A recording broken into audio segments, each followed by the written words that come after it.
Good stories. I do find it hard to give any shits about the Olympics. Like, it's there, and it doesn't offend me. But I don't care. Kind of like country music. Yeah, country music doesn't offend me. I watched the Dota a little bit on the weekend. My truck ran 9.8 in the 100 meters race. Yeah, and good for that truck. And my best baby left me for a green pool. My dog's dead, got the Zika virus. That is going to be a popular name next year. Zika.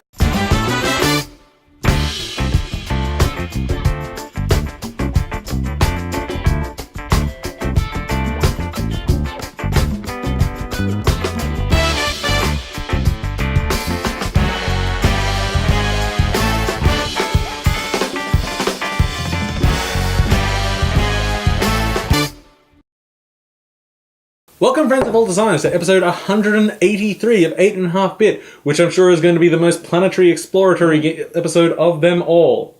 I'm your host, Paul, and joining today are my good friends, Jeremy. Hello. And James Ewell. What?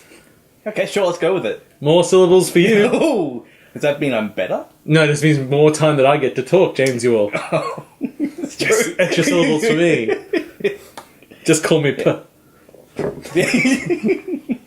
Okay, what a week it has been. Well, yeah, actually kind of. No, there has been some ups and downs. It's weird. News-wise, very little. Yes. Release-wise, one big thing. Mm-hmm. No point talking about it. No Man's Sky. Yep. Finally came out. And there's been so much discussion about it. It's weird to think that it's only a week ago that we recorded the show, because I'm sure we've already spoken about it a lot. Yes. Despite the fact you and I have deliberately not discussed the game so far. No. Yet I feel like the rest of the internet has had the conversation for us. Well, that's, like, I've watched lots of reviews. Have you? I've actually skipped most of it. So, like, well, I want to know what other people think. And so I'm just kind of curious, like, if they haven't liked it for what reasons, or they have liked it for some reasons. So there's a lot of conversation that's happened. What can we do to add to it? Have you paid attention to the conversation? Not really, because it just wasn't a game that particularly interested me. I thought it was going to be cool, but then the only thing I'm sort of up to speed on is the whole PC port catastrophe with the terrible running. With the terribleness, the general terrible shittiness of the PC port. That actually surprised me the most. So No, it didn't surprise me at all. No, because I thought that, like, the PC version would be alright. I thought it would be better than it is, but then I also don't know exactly how bad it is. You're both playing on PlayStation? Yeah, well, I'm playing James's copy, because I didn't care that much about it to get it, but I thought I would play it. And I was kind of surprised at what we played. But, I mean, it's things like, like the Arkham port is universally known as terrible. Ran fine on my PC. I'm not to say that it was a great port. It was obviously a flawed port, but it doesn't mean that it is necessarily awful on your computer.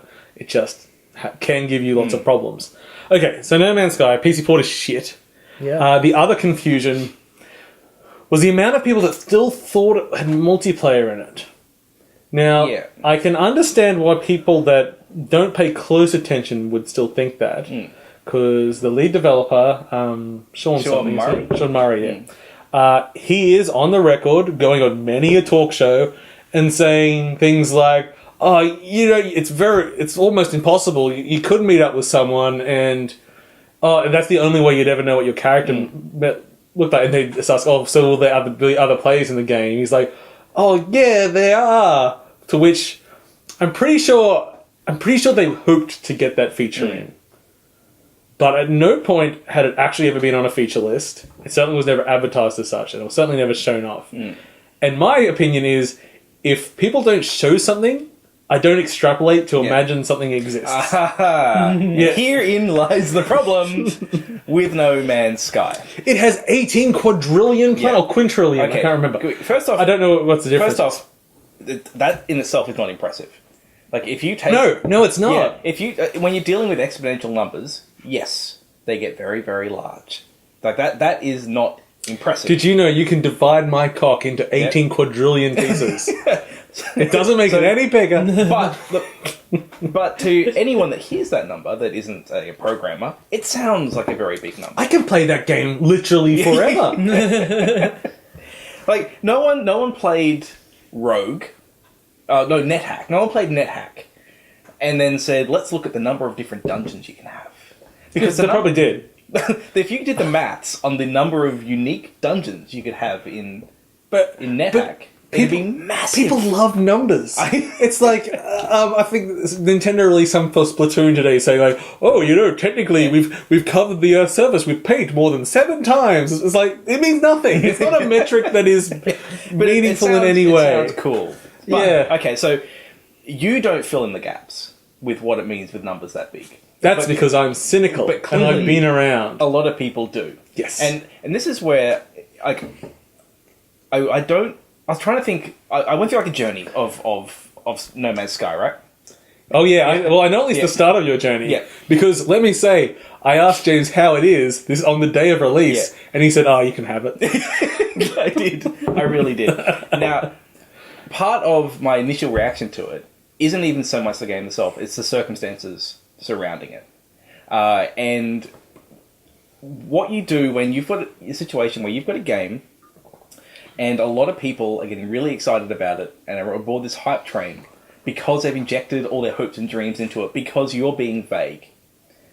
And I'm not sure exactly where I stand on what is your responsibility as someone making content. If you see a large number of people extrapolating out your project into something it isn't, and they're going to make a purchase based off that, should you step in and say, whoa, slow down. This is what the thing is. I Yeah. think they were scummy about it. Because they did, a few days before it launched, Sean did put out a tweet saying, "This is a single-player game. It's a single-player game." Then almost immediately afterwards, he starts playing vague again. Yeah. I was like, no, I understand that this, No Man's Sky is going to continue to develop. It is not early access, and I'd give it the benefit of on PC. It should be. Well, maybe, but yeah, we'll see with that. Yeah. But content-wise, it's more than most games that launch in early access. It's more than Minecraft was. It's more than Rust was. It's more than most games. There's actually quite a lot in the game, and they're going to continue to develop. And there's a little roadmap out. They're going to put in base building, of which I see no point. Well, and I think I'll get to some design issues. Quintillion. I have a bit later, but oh no, keep going. Sorry. Oh yeah, so I can see a thing where he doesn't want to solidify the game as the game is this, and then people can use it as a record to say, well, I won't get it because maybe it'll change in a year. But at the same point, people are still believing things like it's a multiplayer game when it's not.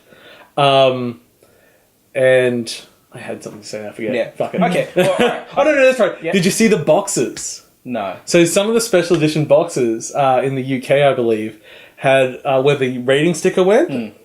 There was a rating sticker that covered up a little bit more of the box, and it was designed so it's mainly seamless to cover up a symbol that said online play. Oh, really? To sort of seem, and it wasn't available in all boxes, and people just peeled it off and saw, hey, why does it say online play when there isn't? Yeah, online and I play? think it probably was this thing just got cut. Yeah, Because it seems like there's a lot of because you're online, you play that game and you go into the menu, it'll say connected online or not connected. You're connected to a server when you play this. The only way it's really used is for uploading stuff, and it goes somewhere. Did you ever name anything? No. That's the fucking point. Yeah. No one's ever going to see it. Whatever. Okay, so let's get into the actual game itself. Because we could spend a million times. First off, describe it. Give me the genre. It's a resource gathering survival game. I would say it's an elite walking simulator. You walk? Yeah, well, you go on the planet and walk around. Not very much. Oh, I do. Not me. I was done with planets after 2. So I barely I drop down to planets, go need that, fuck off. That's great. I love it. It's interesting because space isn't. There's very little content in space. Well, there's heaps of minerals to mine. There are lots of minerals to mine. It's better to mine in space than it is on the ground, let me tell you. So fucking giant asteroid of aluminum? Yeah, you can. Or aluminium if you want. You can get big things of gold. Gold's not worth that much though. No, you can sell it. Okay, can I tell you a gold story? Okay, so I'm on a planet, looking around. And I see a shiny mountain. And I say, that's an interesting shape. I bet I can shoot that and get minerals. I go, it's a fucking mountain of gold. I said, boy, set. Unfortunately, I didn't realize gold wasn't that valuable yet. So then I mine out this whole mountain, so I've just completely destroyed it. Go, okay, run back to my ship, get in the ship, take off, and go, hey, there's a mountain of gold over there. Gold is one of the most common elements. This was my first. This is very early in the game. Admittedly, I found gold and I got excited too. Oh yeah. So I fly towards it. As I fly towards it, the mountain disappears because it's the one I've already mounted. Yeah. Because the way the game is chunked and the way it streams in, any changes you've made in the world and small details in the world don't take effect until you're right on top of them. Right. So as soon as you take, you go half a kilometre away, that mountain you destroyed is now mounted again. And as you get closer, it only disappears then. Yeah, it replies the state.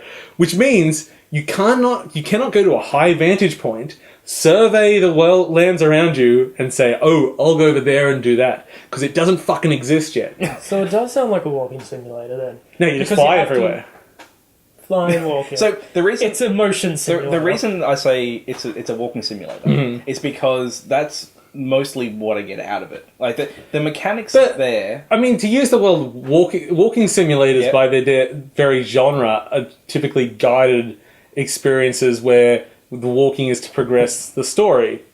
So this is just a game with lots of walking, not really a walking simulator. But I think what I get out of it is just looking at stuff. I'm already on to beer number 2. Nice, man, you're getting through it. So, and that's why, at least for me, that's why I would liken it to a walking simulator. Because what I do is I go to another planet, and it's about the journey from me getting to one point to another.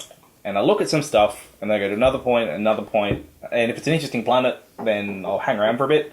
Otherwise, I'll You just walk fuck from off. point to point? No, so I'll land at some particular part, and then do a bit of exploring, go back to the ship, go somewhere else, do a bit of exploring. I actually had a really good time my first planet. Yep. Now, I don't know what your first planet was like. Garbage. So my first planet was amazing. Lots of thick foliage, lots of animals, including hostile animals that I had to hide from and run from and fight sometimes and stuff.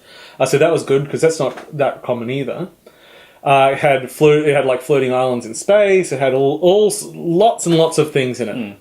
And I didn't realize that after I'd done, because you start the game with a broken ship and you've got to go repair the ship. Yeah. And I didn't realize that I could fly the ship sort of after I'd done the launching thruster. Yep. And you still had to get fuel for the other. So I went on an epic journey, and I walked. I don't know. And the landscape changed rapidly as I was walking.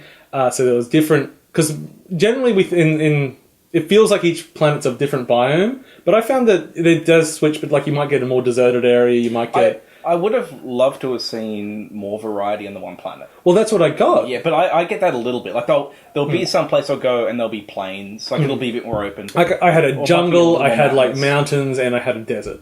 I haven't seen that. Well, this is why I'm saying potluck of what you get on there. And I eventually sort of getting near, because this resource, it was literally when you get something marked on your map, when you point your direction towards it, it tells you how long in time it will take you. And this resource was half an hour away. I went... Of flying or walking? Walking.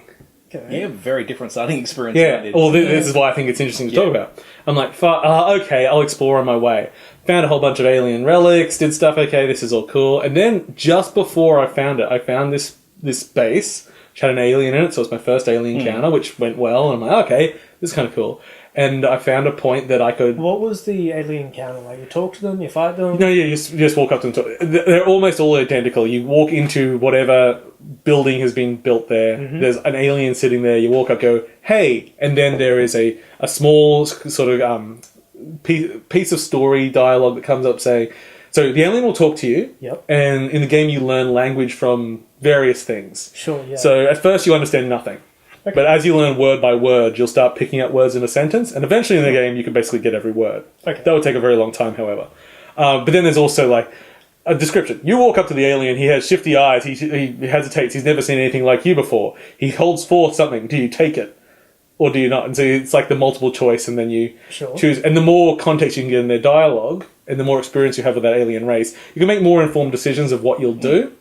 So that's interesting. Okay. But the actual interactions is nothing. They're just something you walk up to and push action on. And it's always one alien sitting in a room. I've never seen two aliens sitting in a room, for instance.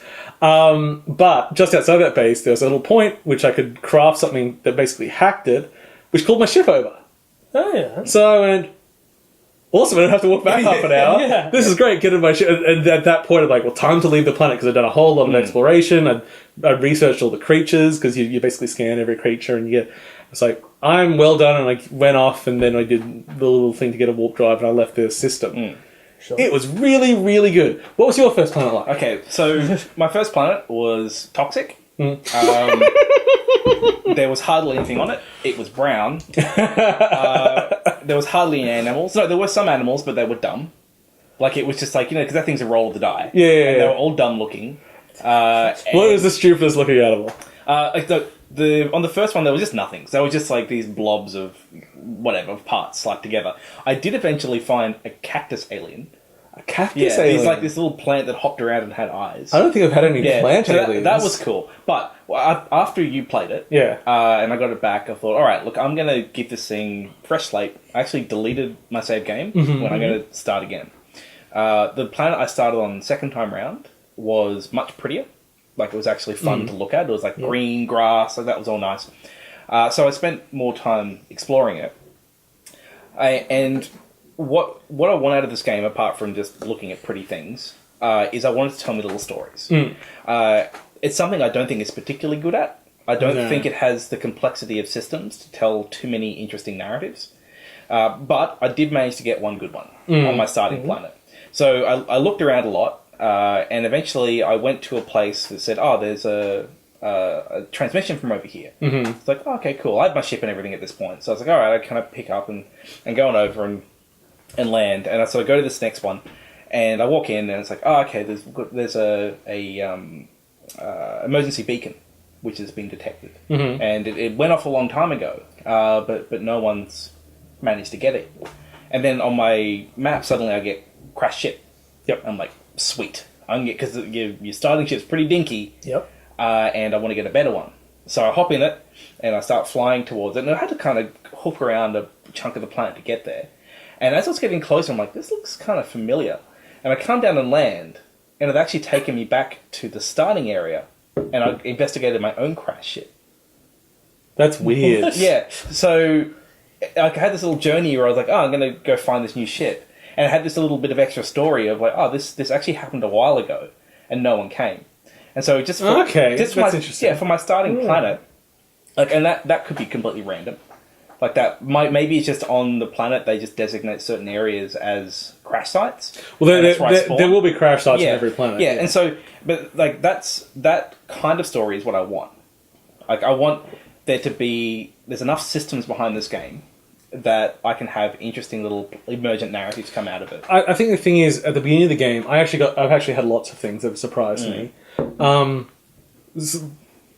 Actually, here, slight story spoilers. Like, there can be story spoilers in this. Yep. That itself is kind of a story spoiler. Yeah, surprising. There is a story. My current goal is not to go to the center of the universe. I got a new goal. Yeah. And when that happened, I'm like, oh, this game does have something else. Yeah. Now, I think all the writing is very generic sci-fi, so it lacks a little bit of character. One of the writers was on Deus Ex, I think, on the new one. I think I read that somewhere. Let's just go with yes. Yeah, they're like future and robots. It works. It's sort of Destiny level. Lots of alien races, the past when the calamity happened, whatever. But I am making little stories, and things like the crash ships. Yeah. The first one or two times you do it, it's like, oh, this is cool. And then eventually, okay, I'm going to break down one of the systems here. So every time you find a crash ship, it has a chance of having one more or one less in your inventory slot than your current ship. So the easiest way to get up to a 48 slot ship is to just keep going to crash ships. Yeah. And every time it's one more, take it, because the next one you get might have one more. Well, that's real boring when you know how the system works. I've got to go to at least like 24 extra. Oh no, it's because you start at like 15. Yeah. So, but I got my new ship by sitting on the space station and watching all the other ships coming in and out, and just saying, "I like yours, mate. How much?" And you buy it. I bought it. Yeah. And it was fun. I said to you when I was buying it, I was trying to get the best bang for my buck. I literally had to sell everything in my inventory. Okay. I'm like, fuck, I hope this thing comes with fuel. Well, if you do sell your ship, when you have hyperdrive fuel, it just goes away. Mm. Like you got to make sure that you burn through, like do a few jumps and empty it out, and then. Well, don't load it Yeah. in. How many warp jumps have you done? Oh, like 10. Oh, okay, so you've done quite a bit more than me. Yeah, then. yeah. I've actually gone a fair way. Yeah, I think I've done 4. So I've got to the point now where I can make them pretty easy. Yeah. Like I can just go to a planet, not too long, I'll make 4 or 5 of them, and it's like cool. I can do jump. I still want to keep playing it, but I do feel like you very early on see pretty much what it is. Yeah. Like there's not a lot revealed. Like I did just find some new thing. I was like, well, it's just another thing to look at. It wasn't a new mechanic. It was like, here's a new thing to look at. I like how you've got a multi-tool, and the first upgrade I got basically made it look like the most fucking kick-ass assault rifle ever. And it's like, well, no one's going to see me approach with this and think like, oh, he's a miner. They're going to think you're going to shoot your fucking face off. I did get attacked by pirates. I've been attacked a few times. If you have a lot of stuff, you're more likely to be attacked. Like I was just sitting in orbit, and then I got like a hostile scan detected. I'm like, oh shit, I got to cheese it over to the station. Did you book out of there? I tried to. Oh, they stopped me and they caught up with me, and they did destroy me. But you can just go pick up your stuff again. Like there was very little consequence to being destroyed. And I thought that kind of took a lot of it away from me because even though it's like flight concepts, the flight controls aren't great. They're okay. They're passable. And same with first person when you're doing actually fighting robots and stuff. It's okay. It's not great, but it's passable. Yeah, I think losing everything, whilst frustrating, it's not that hard to get shit in. Yeah, like there's not like I think I had like a warp core and like I had some stuff I wanted to keep. Yeah. But you can just go get it. I mean, like rescuing the components maybe, but all the resources you've got on there. Oh no, I've lost fucking 88,000 plutonium. That's going to take me several minutes to recover. Yeah. It almost makes no sense. Like if pirates, why would pirates blow you up and not take your shit? It's the very definition of what they are. So what's the point of the resource mining? Then what does that get you? To craft things, so you can basically faster jumps. Be able to do longer jumps, better materials on your ship. So you can upgrade your ship, you upgrade your abilities. So you can become a kick-ass warrior and everything as well. Sure, you can start taking on ships yourself and take their shit. Okay. Yeah, there's like big battle cruisers. I'm sure you can fight them later in the game. Dropped into like a big battle where there was two. It was like a capital ship being attacked by pirates or something. They probably weren't going to take any of their shit. What I do find funny about the whole thing is that No Man's Sky, the name itself invokes an empty universe. Yeah. Is not multiplayer. There are fucking things happening everywhere. In my experience, I can't go up into space without in front of me and the space station's there and people are flying in constantly and there's pirates going past. I land on the planet and there's like a fucking people doing the blue falcon formation, whatever the hell those planes are called over the top of me, and creatures running in stampedes and everything. But at the same time, it's all the same stuff over and over. And every planet has the same stuff. And there's no civilization. Yeah, you'll never get to a city or anything. It'll just be it'll be either basically there'll be drop pods, little shipping container style research stations, trading stations, and that's about it. And they'll be on every planet. At first I thought it's I'm going to try and get all of these. Planets are planet sized. Okay. There's thousands of them on every planet. Right. Do not try to do 100% a planet. And that's one of the interesting things is that there's very little reason to hang around. No, because you get your shit and move on. Yeah, there is a little bit of you can try and identify all the animals, and if you do that, you can get 200,000 credits. But there's only 8 species per planet. Yeah, it changes a little bit, but then it kind of reaches a point where there's no way to track them, so it just comes down to do I run into them? Oh, okay, no way to find to track a new one. Yeah, okay. Yeah. So I was like, I thought you meant track the records. I was like, no, that's right there. It's a button that shows the records and how many are left. I feel like the game is 40% of what it should be. That's kind of harsh. I think it's a good game, but because basically they scaled the game up a little bit when it got all the excitement, all the press, and they made it a $60 game instead of a $20 to $30 game, which I think most people would have been happy this is a $20 to $30 game. At a full price game, however, they really needed to staff up because most of the things are there. Yeah.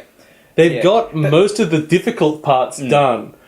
They just needed a little bit more handcrafted content. Well, they And- really played up this, oh, we're a small team, we're a small team. The moment that you go, we're a $60 US game, you can get more people. Like, you've now shifted. They're the what second it is you're biggest making. PS4 launch. They're number one on Steam. I think Yeah. it's the biggest release this Yeah, I year. heard that. They are rolling in it right now. And I think you need to think about Yeah. like what another $60 game is. Like, I loaded up And remember that we need a $90, Sorry, $90 $100 game. Yeah. Yeah, like I loaded up the last Batman game, and you look at like, all right, it's a detailed city. There's a lot of content, a lot of handcrafted content. There's a lot of systems. Like, there's a lot going on there because there was a lot of people on it, and it was I'd say it's done over a long period of time, but it's probably actually less time than No Man's Sky. They didn't have to restart it halfway through. No, they didn't. That is a sore spot for me. The price point, because one of the other games, and I'll talk a bit later, was Subnautica. I played, and I wanted to play like another survival game. Sure. And Subnautica, I think I got. Well, actually, no, I got it out of. And I think I did buy it. It was like $20 US for Subnautica, Okay. and it's early access, but there's a lot there. Yeah, I bought it long ago because I Yeah. just like the devs and I wanted to support them. And so I played that. What else have they done? Natural Selection 2, Okay. yeah. which is one of my favorite multiplayer games. Yeah. And like I was playing that, I'm like, you know what? This is probably about the same level of scope that I would want out of something like No Man's Sky. Not in terms of size, because like I said before, the size is kind of It's irrelevant. meaningless. Yeah, it is meaningless. But just in terms of stuff to do and things to see, and wasn't really even up to that. Like, it was. What I would have liked, and I mean, this is like, some people are still really excited by the fact that it's in a near infinite galaxy, and well, okay, that's a market that you're appealing to.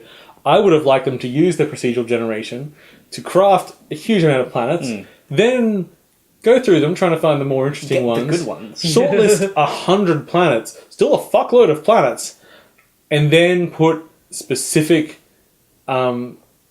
designed elements on them. Yeah. Not all of them necessarily. Some of them, like, there is design in having like a wasteland planet. Yeah, I've landed on planets with nothing on it. Like, I'm But happy they to didn't have- literally have nothing, did they? They still have resources. They still have all the but shit. no life. So Yeah, barren sure. planets. I'm happy to have a Tatooine. Like, I'm happy to have a lot of planets to go look through. And when I was playing Subnautica, that's a big world in there. I don't think they handcrafted that whole thing. I think they went terrain generator. Okay, that looks good.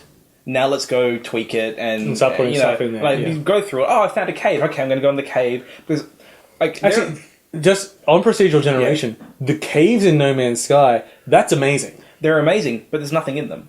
Oh, they're my number one place to go for resources. No, I mean there's nothing that's not resources in them. Oh, okay, yeah. Yeah. No, but I just mean the generation of caves. Oh, it looks Terrain generation, things like caves have traditionally been, at least in my experience, very difficult to do well. This can actually have systems of caves and everything going, huge of them. Sometimes I'm just like, that's cool. Yeah. Anyway, continue. But then I'm going to just keep very Yeah, Subnautica. Subnautica. In Subnautica, there was a quest I got where it's like, oh, there's a heat signature. Go check it out.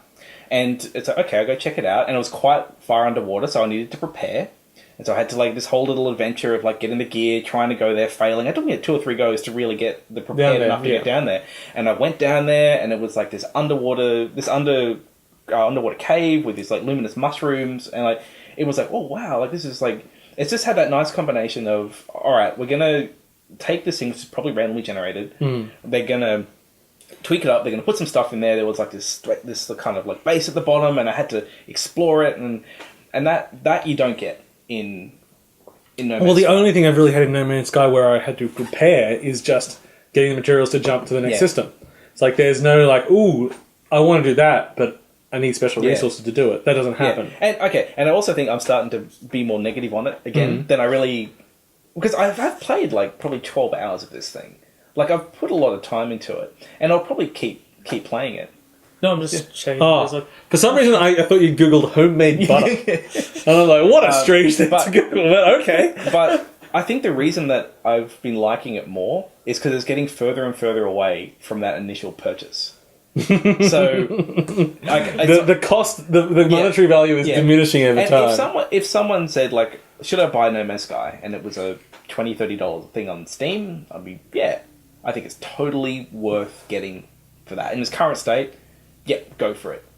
if someone's still with a bit of time put into it, if someone says, "Is it worth the $60 US?" You Sounds know, like, well, if someone asked you, is it worth the time borrowing it from someone else? it's 100% worth borrowing from someone. Yeah. You know, I reckon I put in. I mean, I was busy this weekend. I think I still put like 6 to 8 hours into That's it, pretty big. which is, you know, For Paul, especially for Yeah. me to stick with something that's by definition repetitive tasks. Yeah. I found enough to keep me interested, and there was still more I wanted to do.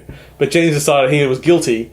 He was guilty over his expense and then inability to talk about it much on the show because he was burnt so quickly. So he said, "I'll have my game back," and that's fine. You paid for it. yes, So, it is my property. I'll just soil it and return it. I shit on that disc.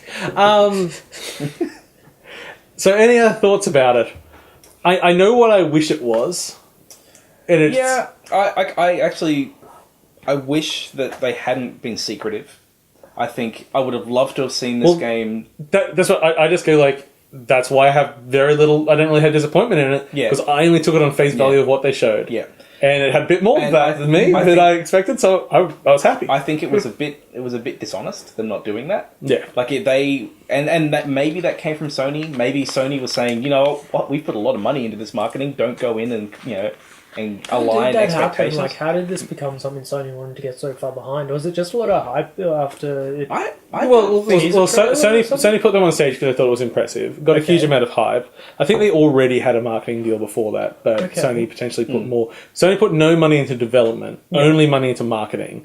So I don't know. From what I hear, they had no influence on development, but whether they had influence on what they said publicly, I just think it comes down to it's a small team that doesn't actually have a PR person, and they have no experience with PR. And being probably someone that loves programming, procedural generation algorithms and stuff like that, probably a little bit more towards the autist side of the spectrum. Probably not a great people person. Yeah, I think this. Like, honestly, that's true. When you've got hardcore programs and everything, like, a lot of the time they will be a little bit socially awkward. Like, he's actually quite charismatic in interviews, but he also he seizes up quite a lot.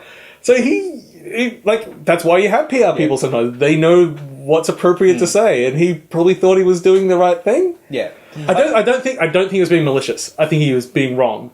yes. I think design wise, I think the biggest problem I have with it is they put procedural generation front and center. I look at Starbound. Starbound is a game with a stupid number of planets that are procedurally generated, with procedurally generated aliens, 7 planets. with procedurally generated story.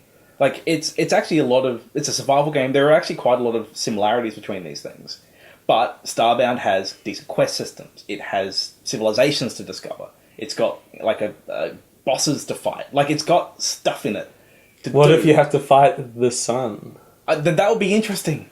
Where is the sun? I've never been able to fly to a sun. You're right. There are no suns in this. I don't remember ever seeing a sun. Because, it's also comparable to Elite Dangerous. Elite Dangerous, you can fly into a sun. First thing you do when you get home, try to fly into a sun. I'm going to try that now. Oh. Yeah. Right. That's interesting. It's all preposterous then. So have we sold you on it? Not at all. I have less interest now than I did. One thing I love, you know how before I said that it shows you the amount of time to get to something? Yeah. So you'll be in your ship, and you point towards it, and it says 5 minutes. You go, fuck that. Hold down boost, and it just goes, it's like 30 seconds. Like, yes. Hold down the bigger boost, like, 2 seconds. And then it just, like, crams in. You can't crash into anything, though. It doesn't let you crash into anything. You can shoot towards a space station at hyperspeed, and then you come out, and it goes, and you're like, You can't crash into the ground? Doesn't the game start with you having crashed your ship? Don't know how to... It certainly wasn't my fault. The controls will not let me. I gotta say, all I've gotten from that is that, like, if someone asked me about No Man's Sky, I'd probably be able to give them a vague, Yeah. Well, I still don't, like, listening to you guys talk, I still don't understand the appeal of it. It has a very enthusiastic. Yeah. Like, I want to know if this is going to fit into Sony's VR plan. Because it seems like... That won't that's, VR. It's got too much fake stuff. Because 3D in VR doesn't work if you're faking the visual effect. It just makes you. It has to be done for real, or the way that everything fades in, I'm going to vomit everywhere. One tick. No, it's pants sort of work out. I'd give it a buy maybe if you really like Pretty Planets. Okay. Now, Jeremy, we haven't let you talk yet. Is there anything you'd like to talk about? Not really. I'm just here to listen. I need to find out what's happened in the gaming world the last week while I've been lying in bed watching Steven Universe. So I have been playing, as of this morning, because it came out midnight last night and I wasn't staying up for it, Grow Up, the sequel to last year's little cult breakout, Grow Home. Yeah. So Grow Home, if you don't remember, you played a little robot buddy. Is that his name? Yes. That's adorable. Everything is algorithmically designed animation. So he sort of stumbles over rocks, and then the game is climbing hand by hand. It was done by a small team at Ubisoft. Basically, they were playing around with climbing mechanics, because if you haven't noticed, lots of Ubisofts use climbing mechanics. It was basically you had to grow a beanstalk basically up into the sky to get back to your spaceship. Sure. That was the game. It wasn't called a beanstalk, but that's what it's tying into. Yeah. For the sequel, they have done it quite similar. Instead of you falling down on this planet, now the ship, which is your mother, has accidentally crashed. Is it your mother, or is it just called Mother? It's called Mum, but it refers to you like a son. So did she make you? I don't know the details, but okay. Who's your dad? Story. My dad is Christopher Walken. When a ship and a spaceport love each other very much, the spaceport docks itself in the ship's cargo hold. It's sexy as fuck. So the intro, what I love. So story spoilers. No. You and your mother are playing tic-tac-toe. Yeah. Mother wins, and she's won like 24,000 games, and you have won 0. It says, "Oh, okay, buddy. Would you like to play again?" She goes, "Ah!" And the response from Mum is sigh. Which is so fucking perfect. So I do find the writing quite amusing. I don't want to shit on Mother, but isn't Tic-Tac-Toe a solved game? Yes. So it's like, this buddy guy's not too bright. No. I mean, he's got a computer for a brain and everything, so he should work that shit out. So, crash down, and this time they've given you an entire planet to explore. Yep. And they've done a lot of quality of life changes to the game. So in the first game, you would pick up an item and put it in your backpack, and that was the item you could use. Yep. So you picked up like a sunflower, and you could use that to slow your descent if you accidentally fell off. You picked up a leaf, and you could use it as a glider. So lots of things like that. You could only be holding one of those at once, though. Mm-hmm. Yep.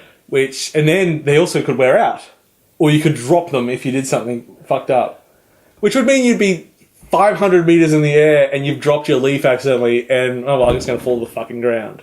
They did have checkpointing, so you could teleport back up. Okay, that's but most of the time you got around by climbing, which is very slow. So this game, bam, first thing, jetpack. Okay, thank you. Many games should give jetpacks straight away. There's no more picking up items to use. You just go and find a pod that has some of your equipment, and you've got, I've got wings now. Yep. There's new abilities like you can turn into a ball and roll around the world, which is great. Then you can even do Sonic's charge dash. And you can fucking launch across these levels, which is made because you go like, okay, there's a bit of a ramp ahead, spin up, fire off, while I'm in the air, unball myself, eject my wings coming out, go. You can do really complex mechanics that all flow together really well, which makes it fun to move around, which is good because it's really just a big playground to play in. Okay. So what they've added, because now all the movement stuff's solved, is now you can scan flora.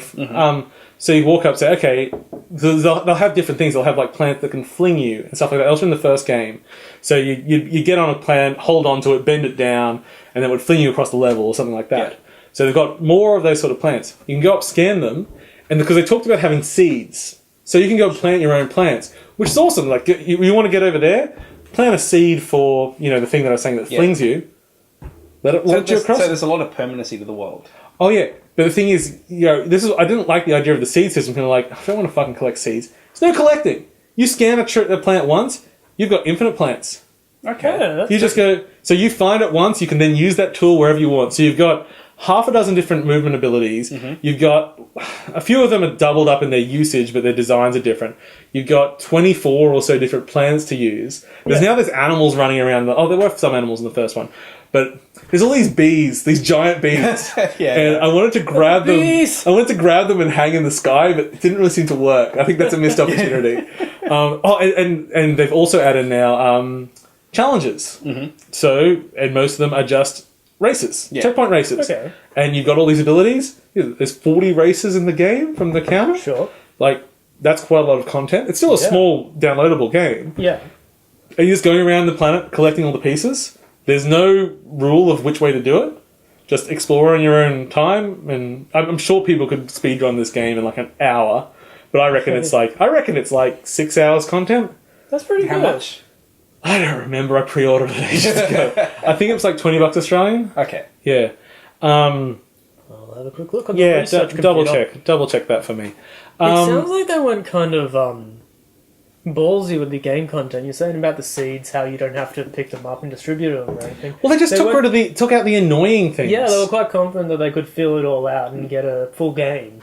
Yeah, they haven't padded Just it. the stuff you want to do. Like if you want to just climb up something tall to get to it, you can. You go left trigger, right trigger, left trigger, right trigger times 1,000, or you go, I'll jump to this flat bit, plant a plant, jump in it, let's shoot me in the air, then I'll go over here and I'll use this to launch me up. You can get up there really fast and in varied ways, and you can take risks, because they've also done things like, if you are near something and you try to grab, I reckon the game feels like it's got a little bit of pull now. Yeah. So if you're not quite close to grabbing it, the game says like, close enough, and pulls me towards it slightly. So I've been taking some really risky jumps without safety nets, and I land them 90% of the time.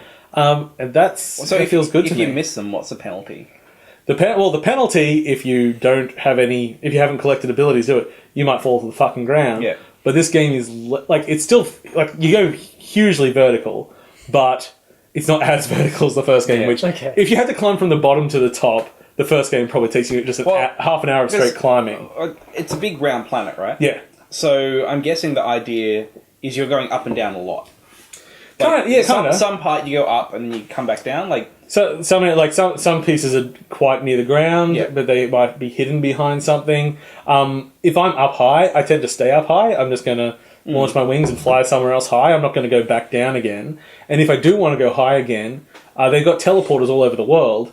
So I'll just teleport somewhere high again. I'm not going to fucking just climb up again. That's like, there's no point. So you can, especially if you want to have fun trying to work out fast ways of going up. Okay, that's fair enough. That's your own fun. But if you don't want to do the needless climbs, if you just want to explore, you can get anywhere really easy. In fact, that's the biggest problem with the game. Really, you can get everywhere. You could do anything without any of the extra abilities. The very beginning of the game, you could just walk around, climb up, and get everything. So if you wanted to finish it, how quickly do you think you could? If I just force rushed it, from the amount I've got like a third of the pieces.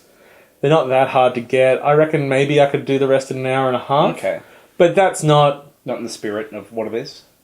Yeah, exactly. It's like it's not a game like I want to get all my abilities. I still don't have all my abilities. There might still be some surprises in that. I want to do a bunch of the races and everything because those can be interesting. Oh, that is the one problem with the game. I don't know if the camera is different or you're just doing cooler things now, so the camera's problems are shaking their head. But once in a while, the game tries to move the camera for you. Don't fucking do that. Yeah, no. It took me like 5 goes to do the start of this race because it's next to a cliff. And then and it was like pulling to the side or something? But it was pulling towards the camera was going towards the cliffside. I'm like, no, I can't even fucking see the corner now. Why did you do that? And I had to keep like moving the camera out myself. It's like, just like, especially when I'm flying, give me a first person camera. So much easier than a third, like I'm trying to gauge you. No, just let me go first person. Or give me a locked behind the character camera or something. Every once in a while I've done like a big jump and it has actually swung completely to the side. Like does your direction change when it? No. It kept going in the same vector as I was doing with what I was holding. So it's like good controls, but at the same time, like it's a 3D game where I'm jumping to something in the middle of space. I need to have the camera at like a little bit of an angle so I can judge depth. It's like I can't do it sideways. I just missed the thing. It's like I just fell in front of it. Like, God damn it! Why did you change the camera angle on me? Let me be. By the way, first suit I've unlocked. There's suits in this one. A bee suit. Do the suits give you any abilities? Or? No, I'm just going to fat the ass. Still searching for a price. Looking like it's $10 US, but just trying to confirm that. What is? Yeah, I believe it's $10 US. I don't know what the Australian Only is. 2 artists worked on it, which is quite impressive for the it's world that it is and the way it looks. It's a sexy looking game. It just takes that, especially that it's that exposed polygonal look, which is quite popular now. But the draw distance is fantastic, and there's no slowdown. And when you hit map, the camera just pulls out seamlessly. Everything is polished and nice. It's just a really lovely package. Yeah. And so, if I was going to play one of these, grow home or grow up, especially grow up for you because the quality of life changes will make you a lot happier. Okay, I am easily frustrated. They're both good games, but $15 AUD, incidentally. $15 Australian. That's even better. Actually. It's great game. Good price. Well, so far in the first video, maybe I'll hate it in half an hour. Okay, can we talk about a game I did hate? Oh, okay. Which one? Okay, so this week both James and I grabbed the survival bundle. You hate it now? On Humble. Yeah. Oh yeah.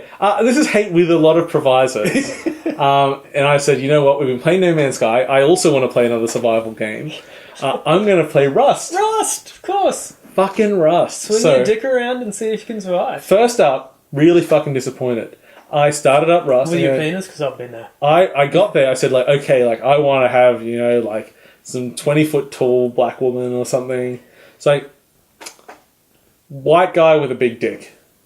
I'm like, I don't want reality. I'm here for fantasy. But no, I don't know. I just wanted something that made me a little bit more freakish. Freakish isn't the word. I want it to be more removed from the norm. Wait, with the character creation... There is no character creation. It's random. It's random. It's generated from your Steam ID and you cannot change it.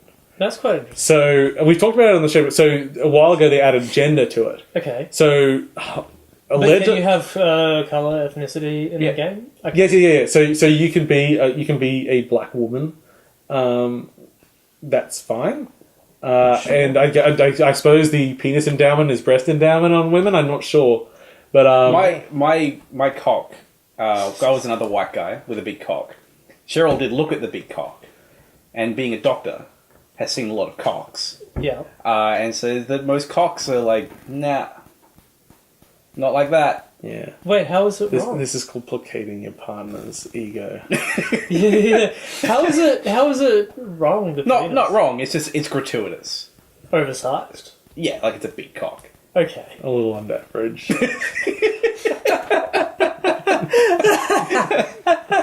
So, me with my large cock started on the beach. James with it's not the size. That matters how you use it, cock.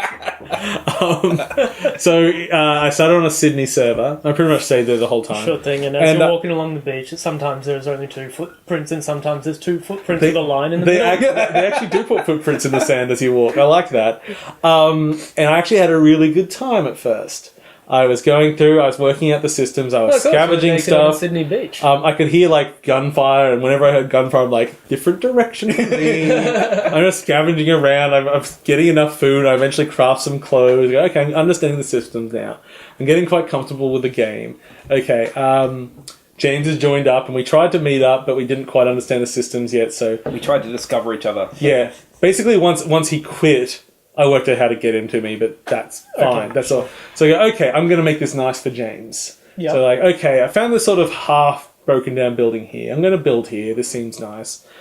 Build it up. I reinforce. I've got like stone walls everywhere. So at this point, it's basically you and James acting out the Blue Lagoon. Oh yeah. Basically, I've got two sleeping bags in there. One is James's snuggle sack, and I can't remember what I called mine. And I put a door on. I lock the door. I sort of do everything. I've got a chest with keys for the house, and I've got a little note next to his sleeping bag because he's going to spawn in the sleeping bag. So, because that's how you get people to you. So I've gifted him the sleeping bag in the interface, and then when he dies next, which he'll be dead when he wakes up, Yes. which is the fucking game. Yeah. He'll go, oh, I'll spawn at James's snuggle sack, and I'll be inside the house. So there's a note there that says, "Hi James, make yourself at home. There's keys in here. I've left you some food and some clothes. And just add yourself to the. Just go up to the tool cupboard and add yourself, and you can build in this area. It'll be great. Here's a bunch of resources." So eventually, I log back in again. Of course, I've been killed, and the door's been destroyed, and all my shit's been raided. And I'm like, oh well. I guess it is Rust. You can't really be too down on it for being Rust. No, I'm like, okay, I expected that to happen, but like, at least they left the sleeping bags, so that was cool. I'm like, okay, so at least we could spawn there. Yeah. Like, so I go out and start getting a lot of materials, build another wooden door. It's the only door I can build at the moment. Basically, it may as well just be made of shit. But I don't really lock the doors. I just sort of make myself a secret area inside the house, and so people can come and ransack some bullshit, and hopefully they don't know it's my area. Yeah. Then some guy shoots me with a bow and arrow, and I'm like, fuck this, fuck it, I quit, whatever. Sure. Log in again that afternoon. That same guy, like 30 seconds after he killed me out in a field somewhere, had found my house and killed my new spawned body. Oh. So I was like, I don't know how he fucking found me in this back room of my house, but all the shit is destroyed now. Although it mustn't have been because I still spawned there. Next time all the sleeping bags were destroyed. Okay. So at this point I'm just... Okay, everyone that is on this server, it's all covered in armor with automatic weapons and doing it. And... I am at most putting in maybe half an hour a day, and every time I make any progress, it's just going to be taken away from me. Yeah, Why would I ever play this game? How do you succeed in the game? Well, you do unlock. You level up. You do, at least unlock your ability to build things. Yeah, you keep level, and every time you level, you get more blueprints. So you can build more things, but you have to get those materials. Sure. And to get those materials, process them to a point that you can build something more advanced, you need to be logged on for a while. Right. So I think it's fair to say Rust is not for you. Rust is not for individuals. Well, it's I not. I have a problem with any game that requires like a commitment before it becomes fun. Well, that's the thing. It's like, as I say, if you can be killed while you're asleep. Well, you're not on the server. Well, because when I was playing, I found someone in a very secure house with a very secure door, but they'd gone to sleep, and their foot had clipped through the wall.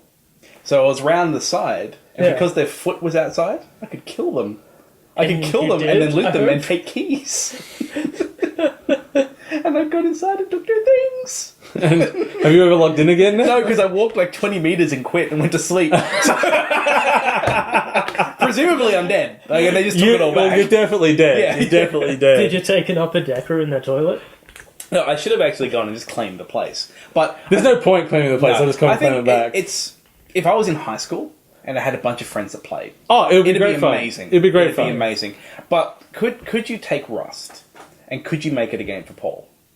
All I thought was that I just wanted the ability to skip the bullshit stuff when you respawn. I need to go find enough stones that I can build a fucking pickaxe, that I can fucking get some real materials that I can do. And that's the shit that takes 15 to 20 minutes each, depending on where you spawn. Yep. Sometimes it's right next to you, and sometimes it's bullshit that's just not fun doing every single time. Sure. If I could just get up to speed of like, okay, I've got my basic gear. Yep. Like if I could unlock a basic, like, okay, you get to level 5, you spawn with this stuff. Yep. I was actually thinking about things that you could do. I was thinking, newbies, just people that are, well, just anyone that's just newly born, have a chance of spawning with a bomb, which they could choose to activate upon death if they wish. So when someone comes up to raid their naked, fucked up corpse, there's that just one chance that they're fucking dead. One of the things I saw going in chat were people asking or offering to be slaves. Slaves is a big thing in I wasn't quite sure what that was. You just be some thing, or? Kinda. You'd be someone's lackey. You run around doing their bullshit. You go collect stuff for them, and they protect you and they give you stuff.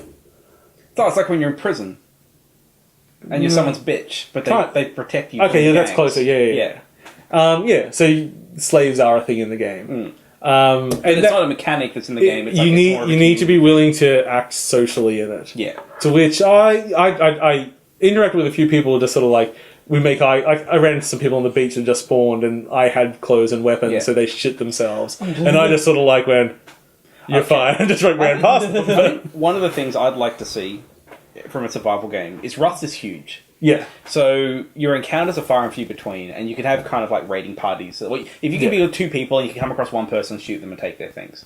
I think it'd be very interesting to take that same kind of mechanic, but put it in a much smaller scale. Because one of the things I really like with Age of Conan, which is generally the population was Another kind of around... dick-swinging game. Another dick-swinging game. But the population would be kind of like around cities and things. Actually... well, one of the things that happened there, I noticed, was that because of the density of the population, it just wasn't that practical to be a dick all the time. And I noticed the people close to the area I was in, they had their own little community. And they all knew each other. So that's the thing. If you're invested in it, you can find an equilibrium. And sure, they fuck over each other a little bit, but within their own prescribed limits. Yeah. And then if someone comes in that doesn't respect those limits, I'm sure they fuck them up big time. Yeah. But actually, I need to try it. I don't know if you looked at the server list. There are Hunger Games servers. Oh, okay. Yeah. And I think a short experience-based Rust, like, okay, this Rust server exists for like 2 hours, and then like it resets or whatever. That could be awesome. Yeah. I'd want it to be small, though. Oh, I mean, it has to be smaller, because, I mean, the role, I guess the point would be you should kill each other. Yeah. So there'd have to be some way of forcing people together, otherwise it just wouldn't happen. What was The Killing? Was the game that was... The culling. The Culling. Yeah. How's that doing? Because it seems like... It had made some impact when it launched, but it's still in early access, so I'm just not touching it yet. But that seems to be the same thing, right? Yeah, and they played it, yeah. I'm not sure how it's crafting mechanic, because they're all sort of like find stuff crafted and then... Yeah. I would really love to see a survival game that... Because I really love the social mechanics that come around survival games. But I think too much they focus on this wilderness thing. And I do like the idea of just like, well, how do you make it so... Because if you get like 20 people and put them in a room, and they're going to form little rules, they're going to like a little community, little culture forms. I didn't get that from Rust so much. It was just more, I'm going to hide in the dark because someone might kill me. But if that was a smaller thing, and it's like, oh, well, if they kill them, the rest of the community's going to be like, hey, don't kill the nakeds, we don't do that. Yeah. Like, that's, yeah, like, then you got some... Then I'd just be naked all the time. Okay. Oh, I don't know why I said that word there. Let's do a little bit of news. There's not very much, but a little bit. I just have to go blow my nose and shit. Okay. So, natural edit point. Jeremy is going to go blow his asshole out. Yeah. Okay. Have fun. So, out of interest, Quantum Break, the previously Windows Store exclusive on PC game, is coming to Steam, which is good because a lot of people were not willing to go on Windows Store, which I do still think is a little bit. PC can be very precious. If you buy it in the Windows Store, don't you get it on Xbox One as well? No. Oh, okay. I thought it was a cross-buy thing. No, it was that when it launched, but it was weird. If you bought the Xbox version, you got a PC version. Yeah. I think it's only if you pre-ordered. But they weren't tied to account. They just gave you a code. Oh, that's not what I want. No. Eventually, I believe the ecosystems will merge and things on one platform will be on the other. Yeah. But that's not the case yet. Yeah. But of an interesting update, it seems that updates to Quantum Break now won't come to a Windows Store version. Only to Steam. Yeah. Probably because no one was buying the Windows Store version. Potentially, but that's a real it's fuck it's a you. bit weird to not. Yeah. Let's not apply the update though. Yeah, it's very strange. I don't know what the politics behind that is, but weird. And, that could change. On, like, the user... Like, I know Steam has an insane borderline monopoly when it comes to digital distribution, but is there a number on how that compares to, say, the Windows Store? Windows Store. Or specifically the Windows Store? Windows Store's tiny. It'd be basically nothing. Like, I mean, no one uses it, right? Despite the Microsoft... Well, I don't it's just own not there. a single Windows Store game. What about Killer Instinct? Oh, well, the only reason I have that is because I've got it on Xbox One. Everyone's got it on. It's free. It's free. Oh, you're right. This is a free-to-play thing, isn't it? Yeah. Oh, really? Or that Forza Horizon thing or whatever it is. That's free too. I'm looking forward to the point where Microsoft is this thing where it's like they're not like just Xbox anymore. It's like this vague like software platform where you can get Halo on PC. Well, that's happening. Yeah, I know. The next, Yeah. the next Halo is on PC. Yeah. You're done.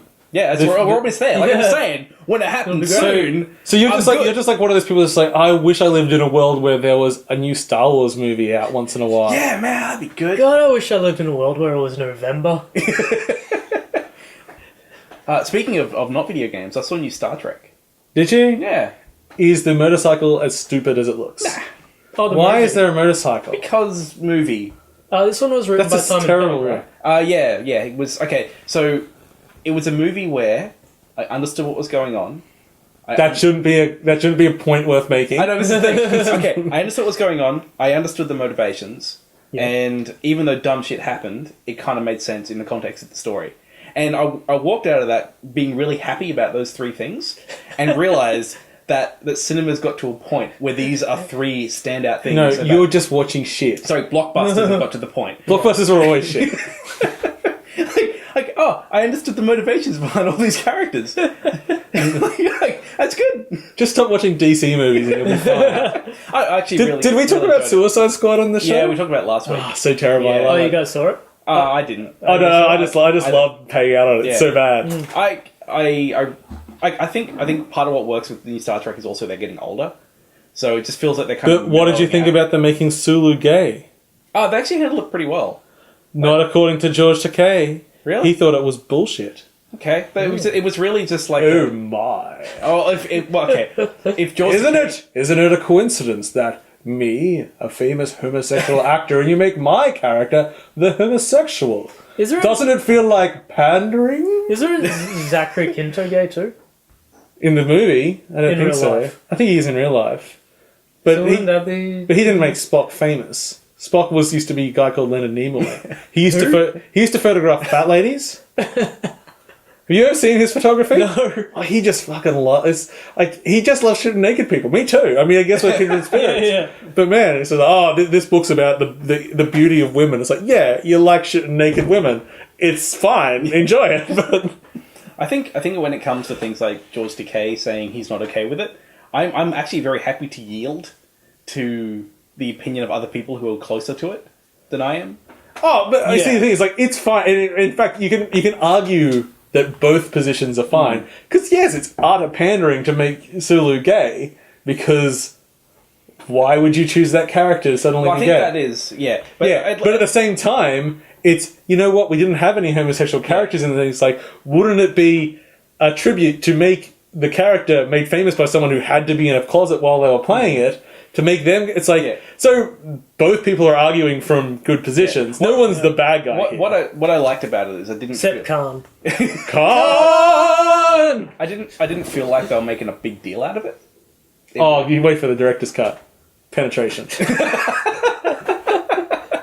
That'll be good. I like it.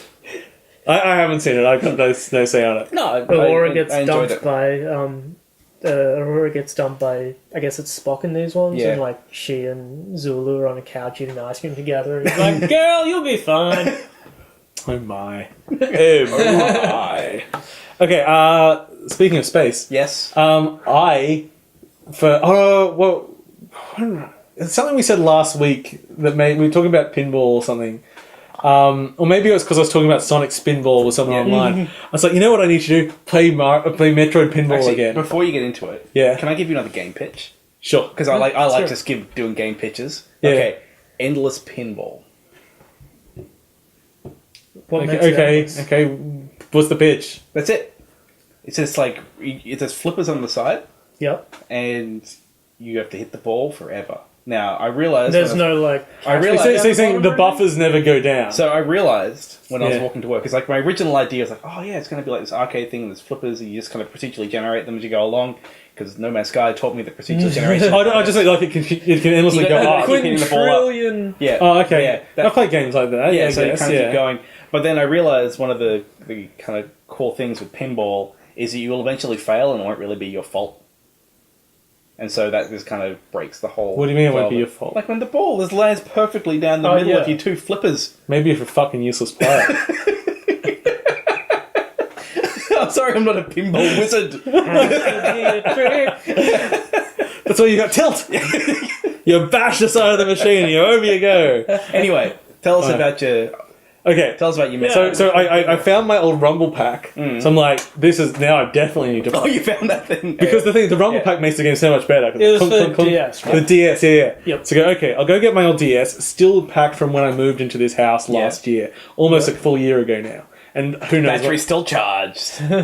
almost 100%. No. Oh, that's beautiful. No. I was like, well, this will be dead. I'll plug it in. I was like, battery looks quite full. Unplug it. It's full! What the fuck? The 3DS can't last a bat sneeze without going out of battery. This thing's... it's a great game. That is a common thing with a 3DS to run into. It's amazing how much that battery life makes a difference. That battery is amazing. What happened to the 3DS? Even with it off. Yeah, I'm not talking about on standby with Wi-Fi going, like, okay, that'll drain battery. Yeah. But with it off, the battery drains. What the fuck? Yeah, it's because whenever I go to play my 3DS, it'll be on some whim to like want to check the store or something. It's like, oh, it's flat.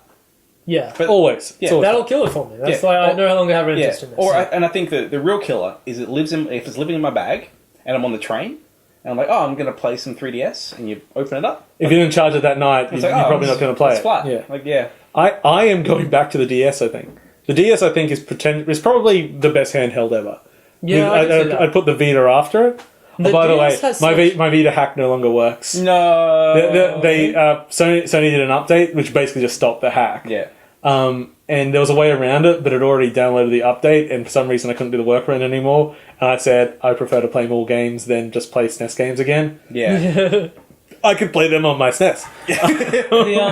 The DS has an insane library. It's amazing. It's probably so good.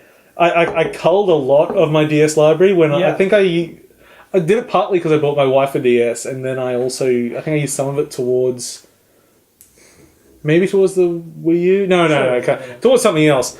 But I've still got like 40 games left over. Oh yeah. Like that's the dregs. I just culled it to a tight 40. Yeah. But yeah, it's amazing the games on that platform. But yeah, Metroid Pinball also an amazing game, worthy of the Metroid name. Worthy without the Rumble Pack?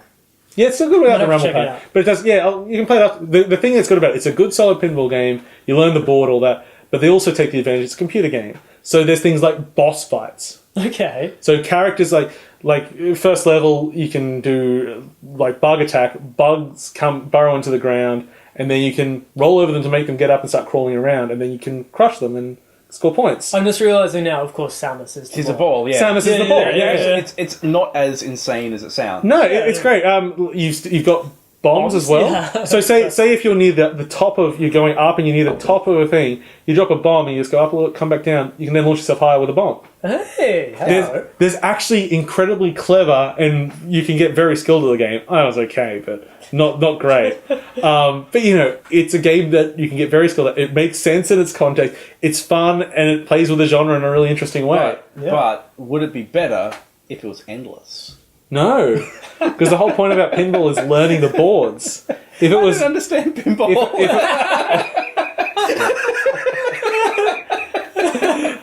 pinball is actually more. Can't wait for James' next pinball pitch was like, alright, it's a pinball, but instead of the two flippers, just one big flipper that covers the whole thing. Oh no! How about a flipper that moves left and right along the bottom, and there's like bricks at the top?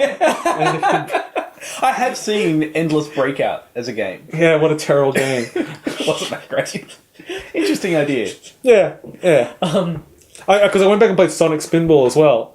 Not as good as I remember. Oh yeah. No, Shame. it's no longer the best Sonic game. I've been playing another Metroid 2 remake, or I couldn't remember the acronym when I put it down. Yeah, another Metroid 2 remake. Yeah, I liked it. I liked it a lot. Are there really that many of them? I think it was sort of a joke, but I don't think there's ever been any that were this successful. It's sort of shut down now, but it doesn't matter because it's out. Yeah, damage it's is done. out there. Yeah, Which I often cynically think that, because it's not like it was made in secret. Yeah. I often cynically think that, same thing with the Streets of Rage, was it Streets of Rage 2? I can't remember. They did a real good remake of that it goes out for like 3 days and then the lawyers send the thing. So it's like we're doing a due diligence. It's like, same thing just happened with Pokemon Uranium. Yeah, that went down too. I could never get a working link of that, even the day it launched. Really? I'll have a look at that. I couldn't find a working link, and then I said, "Do I really care?" Yeah. Oh well. I was another Metroid remake 2, whatever. No, another Metroid 2 remake. Another Metroid 2 remake. I'm loving it. Like, I'm not good at it, but it feels so good. The controls are so tight. And I realized I'm using a Xbox 360 controller that's Me too. years and years old. And it's got that thing where, like, the left thumbstick sits just like it's so worn that it sort of sits slightly to Oh, the yeah. right. The drift, yeah. Yeah, so no matter what I do, so many times I'll just always push it That's right. And it's really, it was like frustrating me, but it's also like a testament to how well designed it is that this tiny little thing makes all the difference. I sometimes think I'd like a game with things like that deliberately in it. Oh, yeah. Like this Just character's to just kind of a little bit fucked up. Like, shit doesn't work quite right. Trying to think if there's been any game that I can think about. Like, the only one that comes to mind, it's not exactly the same field, was Donkey Kong Country 3. There was a level that the controls were reversed. Oh, yeah. I can't remember if up was down, but definitely forward was back. Yeah. And that took me so long to figure out And because I then- was a child while I was playing it. And then once your brain adapts, as soon as they flip it, you just fucked again. Yeah. Did you ever see the guy who learnt to ride a bike wrong? Oh, yeah. Right? So what he did was he got just a bike, right? Yeah. And he got this little gear so that when you turn the handlebars one way, it actually would do the bike the other way. Or the wheel the other way. Yeah. So basically all he did was invert the handlebars. Yeah. And then he spent years dedicating to trying to learn how to ride this bike. Sure. It was like this exercise in kind of neuroplasticity. Because like Yeah. it took him like, and he'd go to do talks, and it's like, all right, just come up people out of the crowd. They think they could ride it, and they get on, and they just like straight away just fall off. Because, yeah, it's all those micro adjustments that we do Yeah. that you can't override them consciously. And so eventually, after years, he taught himself to kind of ride the bike, and Yeah. he could do it. But then he got back onto a normal bike. And I was like, no, I can't do it. But the interesting thing out of the experiment was that he gave it to his kid, and his kid could adapt really quickly. Yeah. Yeah. Like, it would take him 20 minutes, and he's like, oh yeah, I'm good. But when you're an adult, those neural pathways are like, they're so I mean, defined. I know this is a neuroplasticity episode now. But I was just I love neuroplasticity so much. I was just watching something on epilepsy, and they were talking about how, you literally sever the connection between the two hemispheres of the brain. One side of the brain no longer gets used, and then the other side of the brain just adapts to do the shit the other side used to do. And, like, it's still a big deal, but on kids it's okay. Wait, what? No, I didn't know that about epilepsy. Yeah, Like, in it's some like- cases, they basically, I don't know what, it's some sort of rectomy. well, they cut it down the middle. Yeah, they Then- dissect the brain, basically. Then weird shit start happening because you're basically two people. Like, the two halves of your brain can think independently, but they control either hands. Like, there are things where people will they get people with their brain cut down the middle, Yeah. and they'll say, and they'll put in things so one eye can't see what the other one's doing, and they'll tell one side to pick up the Rubik's Cube or something, and they'll pick it up and then pass it to the other hand, and then ask, why are you holding this? And because one part of your brain's responsible for communication, the other side doesn't know, just make shit up. Wait, so how have they cut off the communication between two sides of the if brain? you've had that, they can slice. It's Okay. yeah, literally severed. it is. They'll actually separate the two hemispheres of the brain. Shit, okay. Yeah, and they'll fight. This is maybe morose, but do they keep both sections in there? Yeah, no, is half of they're it both just chilling function. in this... They can fight. So you can have someone can pick something up, and the one side of the brain doesn't like it, and they'll knock it off. And so Is this what, when Edward Mordrake had the face on the back of his head? I don't know who Edward Mordrake is. Uncultured I swine. don't know. What about when Professor Quirrell had the face on the No, it's truly fascinating. Wasn't it weird at the end of that movie where Quirrell goes like, "Oh, it was me," and you're like, "Who were you?" Oh, right, you had two scenes in this film. Yeah. Not really much of a mystery if we don't know who the fuck you are. They really lost the whole Enid Blyton whodunit aspect in the movies. In the books it worked well, but in the movies it's like, oh yeah, remember there was a mystery when we were doing other shit. But here's the result. I don't know if this is controversial or not. I really don't like those movies. I don't know what movies you're talking about. Harry Potter. Oh, okay. Yeah, They're fine. I like the books, but the movies always just... I like Azkaban, and I like the visual style later in the series, post Azkaban, where it's sort of half... sort of normalizing magic. I thought they were bullshit at the beginning, where they made everything super literal. Okay, we're getting into nerdism, but you know how the staircases move? Oh yeah. The concept of that for me in the book was just literally you're walking up a stair and it just leads somewhere else, impossible architecture. Oh yeah, It's but when you turn into painting. yeah, but in this it's just oh no, they're they're just on some stupid mechanism that turns. Yeah, It's like this isn't magical. This is just inconvenient. This might be unfair to say to children, Yeah. but I think they put a lot of that in the early ones to cover up the fact that the kids couldn't act yet. Oh, Because they weren't very good in those early movies. They're all three of them, like the main characters. did you see the one where Harry's dick fell off? Is that in Swiss Army Knife, whatever? No. It's my wife's favorite clip, which is just when Harry first puts the invisibility cloak on. Yeah. and Rupert Gint's character, our buddy, his friend, whatever. Obviously, Ron. He goes, "Whoa!" And then someone's just dubbed over Harry's voice with "My dick fell off."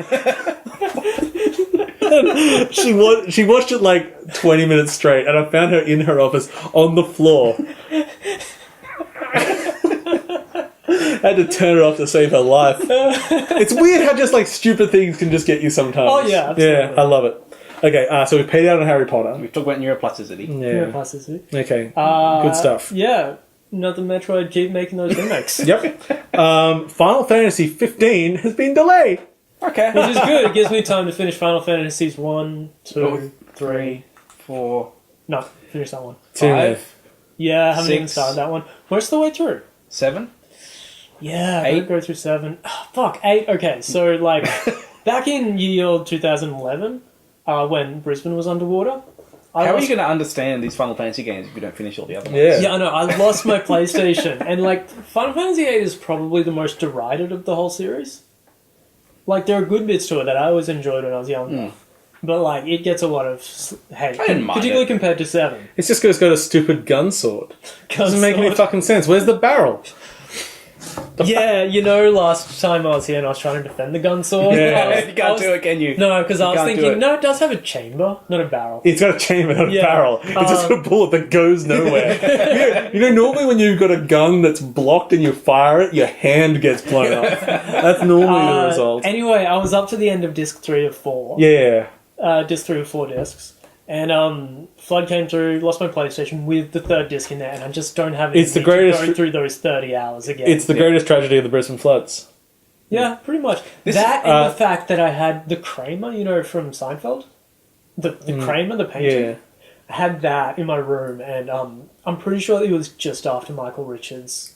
Oh, Incident. his whole Yeah, the rant, the rant. the N-word rant. And so there were all these lovely volunteers that would come around and help him clean houses, and there was just this black girl carrying that one down with a little. So did you ask your number? What's that? Did you ask your number? No, I didn't. Oh, missed opportunity. Yeah, clearly. Because nothing's better than hate sex. So Apparently, according to you, hate crime sex. So 9, 9 I'm almost done with, and I'm loving it. 10, 10, I'm going to get the HD 10 2. remakes. Oh yeah, that's concluded. Have you leveled out in 11? No, I don't think I'm No, don't. You can skip 11. I've also got Let's just stop at this point. Tactics, 4 Heroes of Life, Type 0. So what's 14? Is there? 14 is the MMO. MMO. Yeah. Which is apparently actually quite No, good. it's good. Like, if you're going to click any Final Fantasy MMO, Just go wait. 14 is actually pretty good. But 11 is a Final Fantasy? Yeah, it's Yeah. just an MMO. For some reason, are they both MMO? Yeah, they're both. Yeah. Oh, There's 2 that's- Final Fantasy MMOs. Okay, for some reason, I only thought there was one, and that's why I got confused on the numbers. No, exactly, yeah, the 11's super grindy. Where An MMO? yeah, Grindy? No way. 14 is still grindy, but has some Okay. good ideas in it. 14 I keep hearing is like the MMO to play. Like It's a lot of good. Yeah, people Okay. always rank really ideas on highly. The PlayStation 4 is getting a system update. Why do I give a fuck? yeah. Why is this news? They're adding folders. Okay. That makes Yeah. me super excited. Okay. People that have big libraries, Yeah. oh man, just this huge list, fuck it. Give me My, folders. my PS4 is basically always full, so I have to delete crap all the time. That's because you're downloading full games, I aren't went you? and deleted. I mainly play smaller until things. Dawn because it's like Well, you're 50 done now, gig. aren't you? Yeah, and I Yeah. finished it. So Yeah, I had to get rid of like Uncharted and Yeah. a few things on it. But I could just get a big hard drive. In exciting news that you should just be aware of, if you didn't know, this year Ubisoft is doing a free game every month to celebrate their 30th anniversary. Next, which actually should be out by the time you see this, Rayman Origins, free. that's a very good game. It is one of the best platformers of the last decade. If you haven't played it, go fucking get it. It's free. I think I have Legends, so I'm excited to pick up Origins as well. Legends basically contains Origins. You can unlock Yeah, it. yeah, that's right. Yeah. Yeah. And just Maybe as I have Origins already. I'm not sure. Like, am I a bad person for getting those two confused? no, that's Because fine. it's They both both Rayman look very. and ambiguous wording. They both look very similar. Yeah. I mean, they're the same art style, same team, and everything. Legends, I'd say, is better because it contains the first game and just has more shit. Yeah. And no, other than that, it's pretty much on par. Titanfall 2 is having its public beta soon. It will not be having one for PC. When asked why, it basically said because it's not running that great yet, and we don't want PC people thinking that shit. Well, that's fair enough. I'm really looking forward to Titanfall 2. I am too. I Yeah, saw a little bit of the single player the other week, and it looked solid. It had a bit of humor to it. I really enjoyed the multiplayer of the first one. Yeah, I think just extend like a single player will get me, and I'll play a bit of the multiplayer. A lot of people will just get the multiplayer, but it makes it a full package. Yeah. I just hope it can grab the community this time. Yeah. Yeah. I'll grab them. Remember last week when I said Suda51's The Silver Case was coming out on Steam and they had a demo available? I said we should all play the demo. And then just Paul played it. Did everyone play the demo? I've been making an Android version of Astro. Well, let me tell you. Yep. Fuck that! No, don't play that fucking game. Oh, really? I know it's a visual novel. Yes. I would not expect a Suda51 visual novel to be very good. Okay, so the UI design is as if someone had vomited everywhere. How do you fuck up a visual novel? It's just like there's just weird icons and lines that don't need to be there. It's ugly. They're static images, but they're 3D. Like there's a 3D engine like modeling the courthouse, but the camera doesn't move and doesn't do anything. They could have just drawn a picture. One's cheaper than the other. It is, in fact. Also, it's cheaper to film a woman walking rather than animate her walking. So quite often, whenever someone's walking, because obviously to shoot people walking, there's just a bad interlaced VHS recording of someone walking along. This now sounds like it's from the 90s. It is. This is like an FMV game. Well, yeah, but there's not much FMV yet. Okay. It's just pointless FMV so far. But it is, remember, this is his first game. This is old. This is PlayStation 1. Yeah. Because what it makes you think of it's like something like Under a Killing Moon, where it's like, I need to walk down out of my house, and then it'll go to a video of Tex just walking down some stairs, and that's the whole bit. Most of the time he'd trip or something. Yeah. But, so I start the game once, and it's just this, like, anime music video. It's, like, going on for minutes. Yeah. And I'm like, there's no skip. I was like, oh, fuck, it might be fucked up. I can't skip it.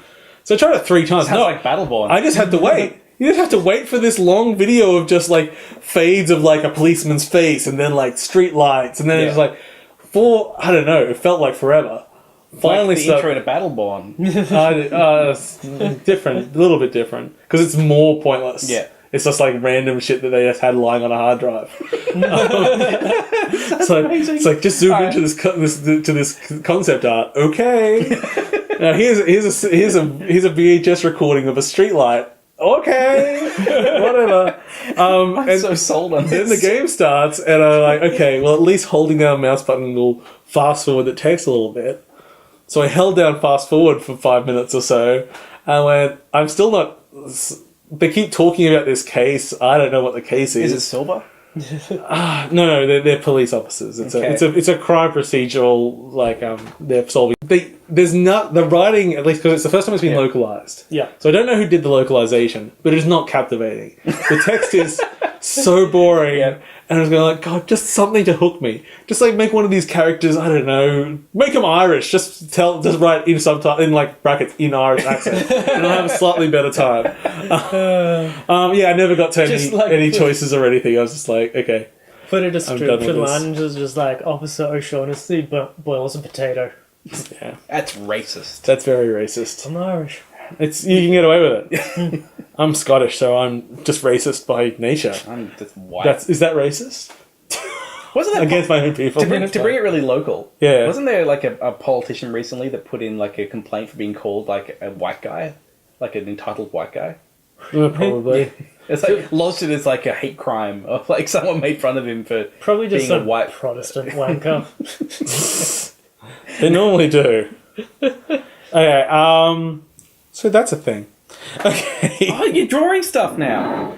I just draw when you're talking. Oh, you don't understand. I have nothing interesting to say. It's true. Yeah. Maybe we go here. We'll go like a weird leg Yep. and another weird leg. Can you make the legs hairy? Oh no!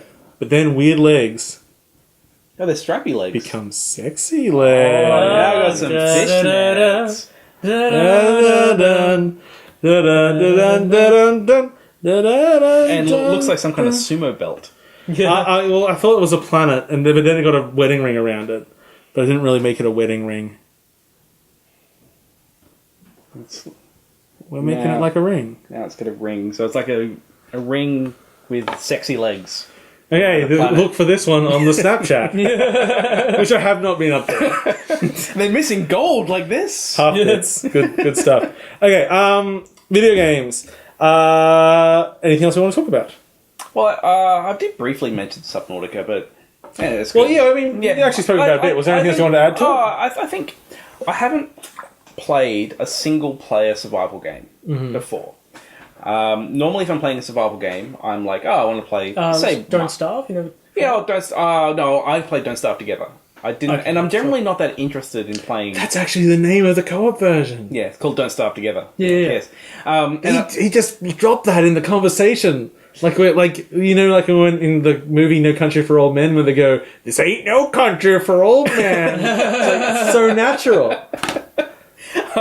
yeah, so normally I'm kind of turned away from them because like the mechanics are like other people going off and you go get the resource, blah, and I'm going to do this. You Yeah. get kind of this good kind of community thing. But this whole thing's built around just being single player. I don't know if they're Yeah. going to get in multiplayer at the end.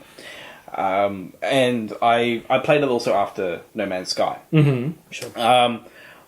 I played it so much longer than I thought I was going to. It's got this really nice kind of crafting progression. Like a little tiara or something on it now. Don't comment on the picture. On the picture. So it kind of you start off, you crash land, and you've got like this big ship where you came out of, kind of in the distance. Yep. And it's got some nice. Mummy and Daddy and a ship love each other very Yeah, much. they docked and then buddy Yeah. happened.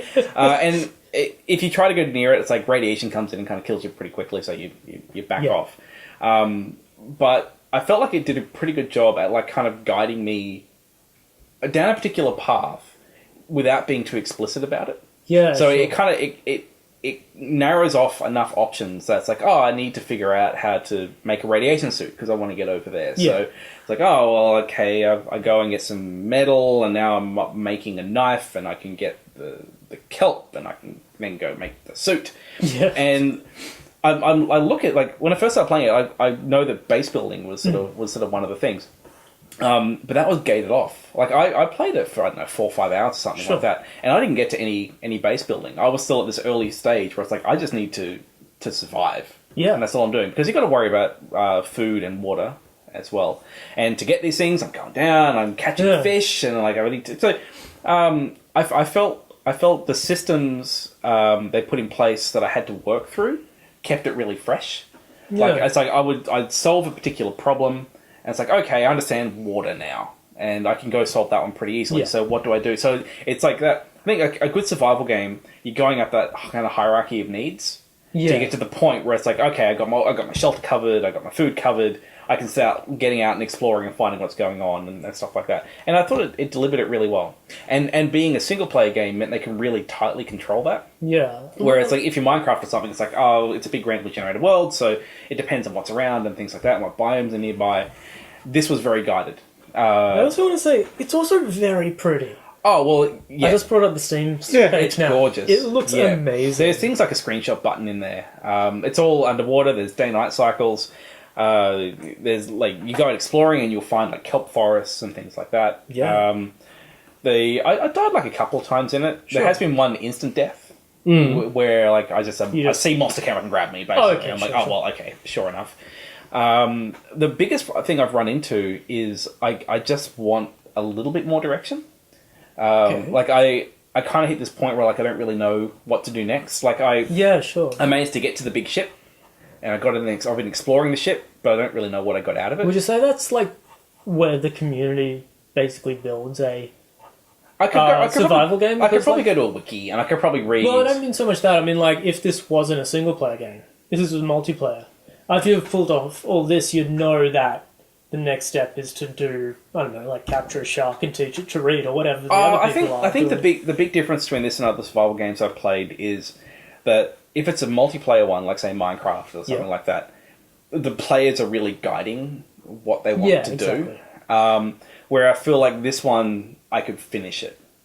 Like I feel like I'm moving through something, and I'll reach a point where I'm kind of done. I don't know if there is an ending, but it has a really good sense of progression through it. Sure. Yeah. So it actually quite surprised me. I thought I'd get totally bored of this because I'm generally not that into survival games. Like Don't Starve, I didn't really like. Yeah, I get that. Even playing with someone else, I didn't really get into it. And I think that this one, if there was someone else in there, I probably wouldn't like it as much.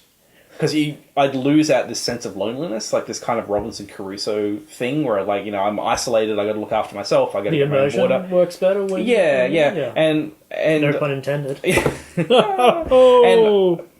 like the needs that I need to meet, they're not too bad. Like I don't like something like Minecraft. It's like, oh shit, we need a lot of glass. Yeah. So you go over there and you get all the sand, and then you can bring it back and you can melt it down, and now we've got a lot of glass. This one, it's like, okay, I need food and water, so I'm going to that, or I need this particular resource to build a torch, so I'm going to get it and come back. Are you a role playing game guy at all? Yeah, I like doing role play. Because I was thinking like survival games never appealed to me, but the way you're explaining Subnautica, I realized like it is like there is a very strong similar thread between it and role playing games in that like. In Subnautica, you go get the rocks to make the fire, to make the whatever, as opposed to getting the sword to kill the sheep, to get the better sword to kill the lizard. I think what is impressive about Subnautica is it managed to, without any real prompts, not too many prompts, push me through the path. Yeah. So it doesn't feel like I've been dragged through everything, but I feel like there is definitely a certain way I was meant to go. There are NPCs around, or no. Not that I've seen. Okay. Maybe there eventually. I don't think there will be. I think it's going to be mainly me getting underwater, building a base, and then kind of, I guess, I don't know, probably going further out into the ocean. At the moment, like when you start off, you're really slow to swim around, but then you get like flippers and you can go faster. Yeah, presumably, I end up getting maybe not boats, but like underwater craft to get around really quickly. Those little things, I don't know what they're called, but they're like... I was expecting like underwater propeller things. Yeah, I'm expecting something like that. It's really nice, the transition when you go above the water. Yeah. Because as soon as you go above, there's nothing. Like, it's just, you got a planet, like the moon, which is like a good point of reference, and you've got your ship. That's what you see. I think eventually there might be land. I think. Yeah, sure. I haven't seen it, but I haven't played that much There yet. might be something there eventually, but it's like, you're just nothing. But as soon as you go under the water, suddenly, like, there's just so much stuff. Yeah. I really enjoyed it. One of the mechanics I really liked was they've got this pipe system for getting air. So the limiting factor where you can go, it tends to be air. So can I ask, are you building underground bases? You do eventually, but I'm not at the point yet. Sure, yeah. So the way you go down deep is you need more oxygen. You start off and you got fairly limited. You go down like 30 seconds or something. You can eventually upgrade and now like a minute and a half or something. But it's still quite not that long. Yeah. So you end up having to build this system of pipes to run the air from the surface. And this was when I did go exploring my deep underground cave. I had to go build a lot of these pipes to try and like get them to go down, to kind of get down there. Probably the biggest problem I run into so far was that I think I got to a place too early, which I solved by pipes. I think I was actually meant to get down to this place later. Sure. And so this particular area, there's I think like a PDA I'm meant to grab. Mm-hmm. But from looking up online, I believe there's some kind of gun or something, or some kind of tool that I need that I'm meant to like remotely grab this thing and kind of like, or like bring it outside the base rather than going inside it. Okay. Because it's like a submerged base, like an abandoned base. But because you can just go down there, like you can just get into the base and go through it. So I got down there, got enough pipe, and I got to this PDA that I want to get, and I just can't pick it up. Oh. So I'm like, it's seriously like right in front of me. Yeah. And like, that's a bit that's a bit upsetting. And it is early access, so these kind of things like, okay, it might be there. But that's probably it's been in early access for almost 2 years now. Yeah, when James was doing this, he was saying, "Oh, it's still early access." I'm like, pretty sure I bought this a long time ago. It feels like it's pretty far along. There are still rough edges with the interface, and Yeah, sure. there's still placeholder assets and things like that. But you have sold me on it much more so I really like it. No Man's Yeah. Sky, and definitely more Yeah, than I Rust. would say if you, it's well, and price point wise, I think it's $20 US. Yeah, quite cheap. Yeah, I imagine particularly if you can get it on sale. yeah. Right. Oh, I really enjoyed it. Surprised me. It really surprised me. Nice picture, Paul. Yeah, it's really grown. Yeah. You got like a unicycle being ridden by a planet wearing a ring. You got like a dog on a ball blowing a trumpet saying toot, being helped by a chicken. It's not a chicken. It's got like a weird old man's, like comedian Delade face on the chicken, and there's a little cowboy riding the chicken's back, Oh, it's a good and they're play, escaping from civilization. Oh, Toot toot. toot toot. Yeah, I too like weird it. for society to ever accept them. Yeah.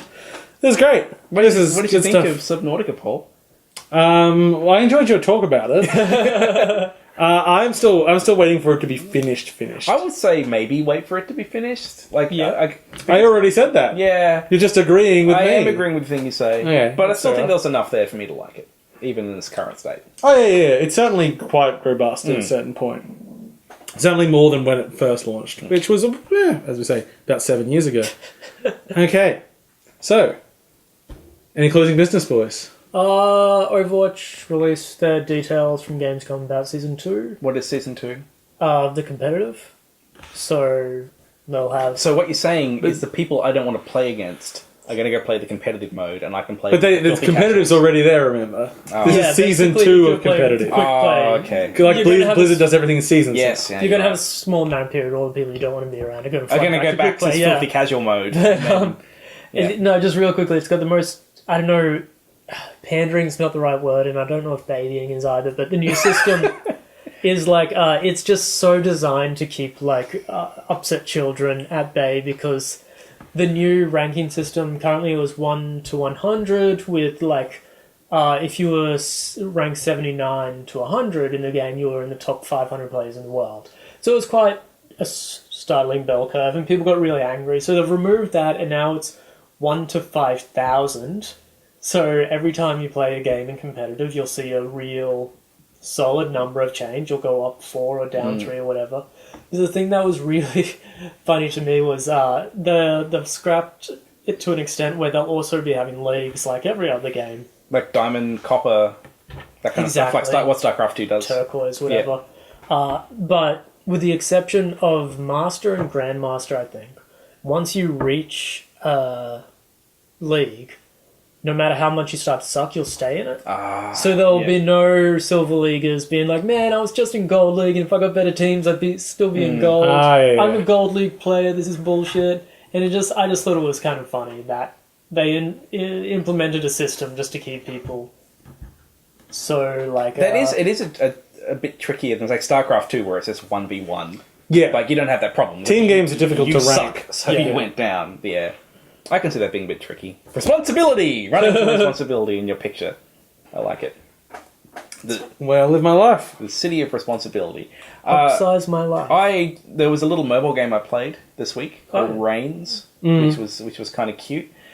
So it's it's kind of like a bit like interactive fiction, which uses Okay. swipe left or swipe right. Because I've never swiped left or right in any kind of weird sex dating thing.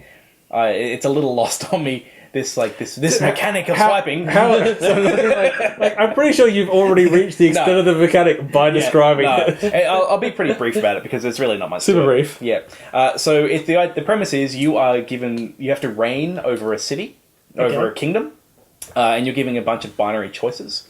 And so there'll be something presented of like, there's been an earthquake. What do you want to do? And you can basically swipe left or swipe right to do a different thing. Give money to the peasants, or fuck them, I don't care. Just save money and do whatever. And then What was that called when the king was allowed to fuck the peasants? On the wedding? Yeah. the Robert Downey Jr. said he Oh, bring it back, and then he got in rape joke he trouble. made, Nocto something. There's an opping sound in The there. king's privilege. Yeah. Yeah. I don't know if there's any questions about that in there. But yeah, it's just basically a little resource game where it gives you little binary choices, and you need to survive as long as possible. There's 4 resources. How story based is it? Does It's it have not much? that story. There are little threads that kind of come up, and you maybe get a little Prima throwback Nocta? to it. Prima Nocta? You might get a little throwback to an earlier thing, but it's basically it's meant to be a little story that lasts like 30 seconds or something, or a couple of minutes. Have you played the Yorg? No. You should play the Yorg. Maybe because this didn't really. It was kind of fun, like it would, but I didn't like that you've got these resources at the top, and you can kind of move the card a little bit to preview what the outcome will be. Yeah. So you can go, if I don't do this, I can see population will go down, but money will go up. Yep. And so it very quickly turned into, I'm just going to look at the dots to figure out. Yeah, and I don't think that was sort of the idea of the game. I prefer it if those just weren't really there and it was just more of like an interactive story where random things happen and then it'll come to an end. But I don't know, it was okay. But, it's a premium game on mobile. You don't have any ads, you just buy it. It's madness. Madness. Just keep staring at it and see what happens. Yeah. I need to pee. Oh, I drank 2 beers. that's pretty good. Yeah. We're doing a prank on a guy at work on Friday. Yeah, he's going to keep the show going, aren't you? Oh yeah. We're all wearing red. Mm-hmm.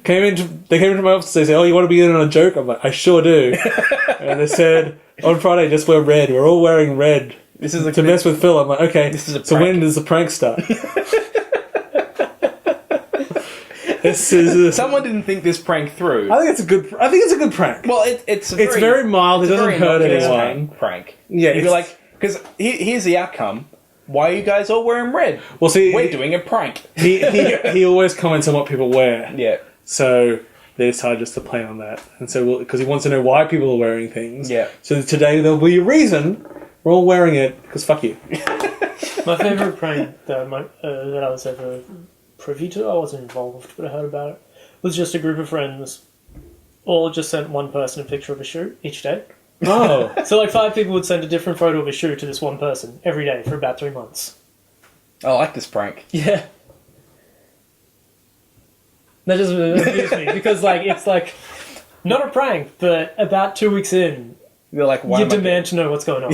I think I have no idea how long ago I sent your sister a picture of a hairy crotch that had been like tucked in, and she never saw it. I think until just like a few weeks ago, she sent it to my wife saying, "What the fuck is this?" But I couldn't really remember doing it. I'm like, I could have. It seems like a thing It seems like a thing I would do. I mean, it's not explicit; it's just hair, but it's certainly. It's too late. I can't remember the context. Okay. Well, maybe it had nothing to do with me. I don't know. It just I just took ownership because it seemed like a me thing. Just own it, man. Just Yeah, take it. whatever. Anyway, thanks for watching whatever this show was. 8.5bit. You can go to our website, 8.5bit.com, our Twitter, our Facebook, our shitty Snapchat, which if people subscribe to it, I might start uploading things to it again. Half Bits. You can email us with questions, comments, just pictures of hairy Crotch crotches. shots, yeah. At bitsplease@8.5bit.com. Subscribe to us on iTunes, and if you do, please leave us a review and access us any other way you goddamn want. Oh, we're on YouTube too. You could be watching this. Ooh, you can't see this on the camera probably, but I might take a picture and upload this stupid picture. That's stupid. It's badly drawn and it doesn't look like anything. No, I like this thing that's running from responsibility. That's the way I like to live. Thank you for watching. I've been your host, Paul. I've been James. I've been Jeremy. We'll catch you all later. Have a good one. Thanks, everyone. Let's all wave slowly. I'm just going to keep this rolling. Keep it rolling, keep it rolling. You know who doesn't need to pee? James! Oh, no, we're at the pee machine. I need to pee. The pee machine? I said, don't say pee machine, but...